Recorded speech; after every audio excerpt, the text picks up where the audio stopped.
সালটা তখন 1592। অম্বরের রাজা মান সিংয়ের আর্মি জেনারেল সর্বেশ্বর সিং এবং তার ভাই আক্রমণ করলেন জঙ্গলখণ্ড। তখন জঙ্গলখণ্ডে রাজত্ব ছিল ট্রাইবাল রাজা মল্লদের।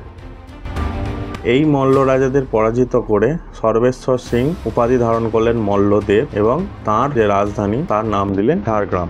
বর্তমানে মূল রাজবাড়িটি অবশিষ্ট না থাকলেও এখন যে রাজবাড়িটা রয়েছে ঝাড়গ্রামে সেটি স্থাপিত হয়েছিল 1931 সালে রাজা নরসিংহ মল্লদেব বাহাদুরের আমলে। রাজকীয় রাজবাড়ি এই সিরিজে আমরা ঘুরে দেখব পশ্চিমবঙ্গ এবং তার আশেপাশে বিভিন্ন রাজবাড়ি, সেখানে যাওয়া, থাকা, খাওয়া এবং সেখানে আরো কি কি এক্সপ্লোর করা যায় সেই সমস্ত কিছুই আমরা এই সিরিজে আলোচনা করব।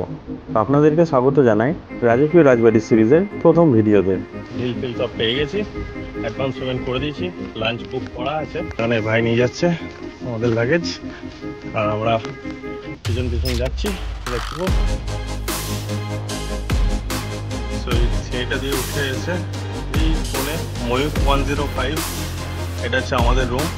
আমরা যে রুমটায় ছিলাম সেটা 5,000 টাকা ভাড়া আর তার সাথে 12% জিএসটি। প্রসঙ্গত বলে রাখা ভালো, অক্টোবর থেকে মার্চ অব্দি রাজবাড়িতে টুরিস্টের সিজন চলে, এই সময় ভাড়া একটু বেশি থাকে। আর এপ্রিল থেকে সেপ্টেম্বর অব্দি অফ সিজন, সেই সময় ভাড়াটা কিন্তু একটু কম থাকে। কোন সময় কিরকম কি ভাড়া থাকে না থাকে তার নির্দিষ্ট রেট চার্ট আমি ভিডিওতে অ্যাড করে দিলাম আর ফোন নাম্বারও দিয়ে দিচ্ছি, আপনারা যখন যাবেন তখন ফোন করে বুক করে নেবেন। এটা হচ্ছে বাথরুমটা, geyser, western toilet, everything available. এটা কি কভার্ড? আর এদিকে একটা বন্ধ? ও আচ্ছা, পাশের রুমের সাথে।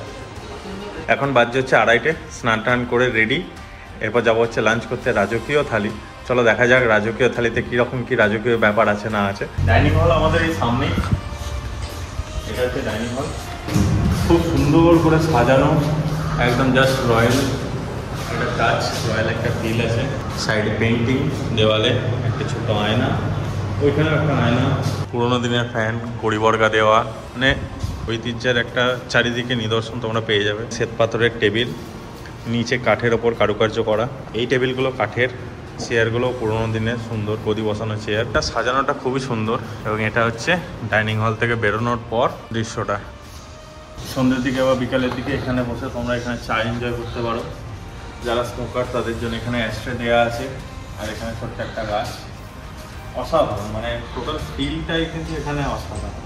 চলো চলে এসছে আমাদের লাঞ্চ, রাজকীয় থালি।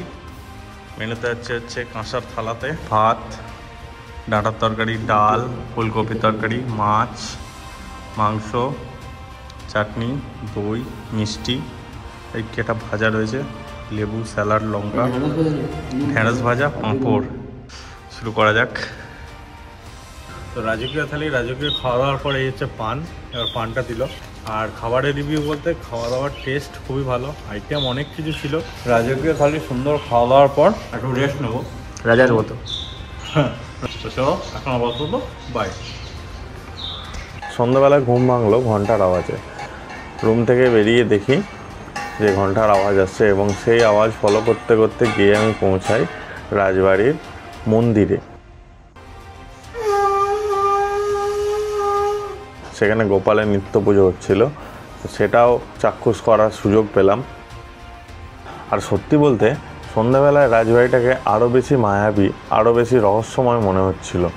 এত বড় একটা দালান বাড়ি, ঠিক মনে হচ্ছিল যেন সেই আদিম যুগে ফিরে গেছি আমি। সব মিলিয়ে অনুভূতিটা কিন্তু খুব সুন্দর। তবে এই রাজবাড়িতে থাকা নিয়ে আমার কিছু কিছু অভিজ্ঞতা হয়েছে যেগুলো আমি তোমাদের সঙ্গে শেয়ার করতে চাই।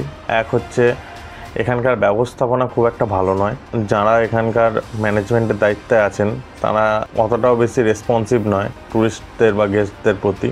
খাবার দাবারের রেট তুলনামূলকভাবে বেশি, মানে যা টেস্ট কোয়ান্টিটি তার থেকে রেট কিন্তু ডেফিনেটলি বেশি। আমরা যে রুমটায় ছিলাম সেই রুমটা 4টে সিলিং লাইটের মধ্যে মাত্র একটা জ্বলছিল, বাকিগুলো কিন্তু জ্বলছিল না। ফ্যানের কোনো রেগুলেটর নেই, এসির রিমোট কাজ করে না। তো এরকম কিন্তু মেনটেনেন্সের অনেক অভাব ছিল। এছাড়াও সবথেকে বাজে এক্সপিরিয়েন্স হচ্ছে নেক্সট দিন যখন চেক আউট করবো তার আগে স্নান করতে ঢুকেছিলাম এবং বাথরুমে কিন্তু জল শেষ হয়ে গেছিলো। এইরকম সার্ভিস এটা কিন্তু একদমই আনএক্সেপ্টেবল। প্রায় 15 মিনিট মতন আমাকে বাথরুমে আটকে থাকতে হয়েছিল জল না থাকার জন্য। তো সব মিলিয়ে রাজবাড়ির অ্যাম্বিয়েন্সটা ভালো, কিন্তু ম্যানেজমেন্টের দায়িত্বে যারা আছেন তারা অতটাও এফিসিয়েন্ট নয়। এখন টাইম হচ্ছে 9:10, আমরা যাচ্ছি ডিনার করতে। চলে এসছে ডিনার, মিক্সড ভেজ আর রুটি, শেষ পাতে মিষ্টি মুখের জন্য 2টো মিষ্টি। এই রাজবাড়িটা ঘুরে দেখতে গেলে কিন্তু এই রাজবাড়ির ভেতরে স্টে করতে হবে, কারণ ঢোকার সময় গেটেই আমাদেরকে জিজ্ঞেস করেছিল যে বুকিং আছে কিনা। আমরা বুকিং স্লিপ দেখানোর পর আমাদেরকে ঢুকতে দিয়েছিল। তো আমাদের ব্রেকফাস্ট চলে এসছে, ডাক্তারেরটা এসছে, ডাক্তারের ব্রেড বাটার, ব্রেড জ্যাম, ডিম সেদ্ধ আর কলা। আমারটা এখনো বাকি, দেখা যাক। চলে এসছে আমারও। আমাকে ব্রেড বাটার জ্যাম কলা ডিম সব দিয়েছে, একে বাটার দেয়নি। চলো খাওয়া দাওয়া করা যাক। চলো ফাইনালি রাজবাড়ির টুরে যাওয়া যাবে। এটা কি এরকম মন্দির ছিল না, জাস্ট এরকম? এটা এমনি একটা ফোয়ারা ছিল। আচ্ছা, বিয়েবাড়ি পারপাসে ভাড়া খাইয়ে খাওয়া হয়। আচ্ছা, এটা বিয়ে বাড়ি পারপাসে দেওয়া হয়? আচ্ছা। আর পুরোনো যেটা 400 বছরের বিল্ডিং বলছেন, এইটা?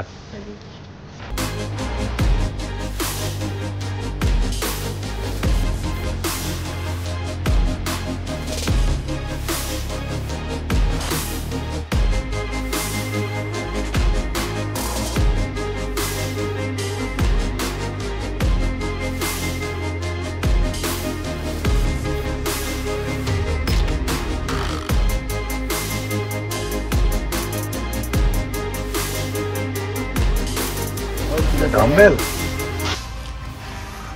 চুলের জায়গায় এটাই হচ্ছে সেই রয়্যাল গেস্ট হাউস, যার ভাড়া 18,000। এখানে বিভিন্ন মূর্তি স্টাফ করে রাখা আছে, অরিজিনাল কিনে যাই না। আয়না সাজানো, এখানে সিং, লম্বা বারান্দা।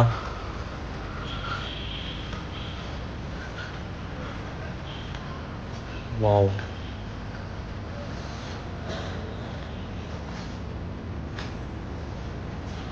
চেয়ার টেবিল বসার জন্য।